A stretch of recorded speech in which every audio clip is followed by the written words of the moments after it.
যাওয়ার সময় কিন্তু তার সে মানে মোটামুটি যখন তার আগ্রাসী রূপ ধারণ করে তখন কিন্তু এই সতর্ক হয়, এবং স্থানীয় লোকজনের মাধ্যমে আমরা শুনে এখানে এসেছি। আসার পরে কিন্তু তাকে দেখলাম যে আসলে একটি জালে, যে আমরা গ্রামে যে বাসাবাড়ি চলার পথ, এই পথে কিন্তু সে অবস্থান করছে।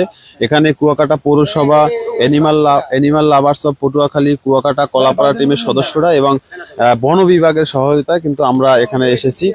এখন এখানে যে বন বিভাগের যে রেস্কিউ, আমরা প্রতিনিয়ত সাধারণ মানুষের কাছে যাচ্ছি, সাধারণ মানুষের কাছে বোঝানোর চেষ্টা করছি যে এই বন্য প্রাণী বা বন রক্ষায় সাপ থেকে শুরু করে সবকিছু কিন্তু আমাদের প্রয়োজনীয় পৃথিবীতে আল্লাহ তাআলা সৃষ্টি করে পাঠিয়েছেন। তাই এগুলোকে নির্দিষ্ট সময়ের আগে অথবা কোনো বড় ধরনের মানুষের কোনো ক্ষতির আশঙ্কার আগে তাকে মারা যাবে না, তাকে সেফলি তার স্থানে, তার বসবাসের স্থানে ছেড়ে দিতে হবে। সে কারণে জায়গাটা অত্যন্ত ঝুঁকিপূর্ণ, যে কারণে আমরাও কিন্তু এখান থেকে সকাল থেকে বাদাম না খাইয়ে অপেক্ষা করতেছি, কারণ আমরা পরে এখান থেকে যাব। আল্লাহ হাফেজ।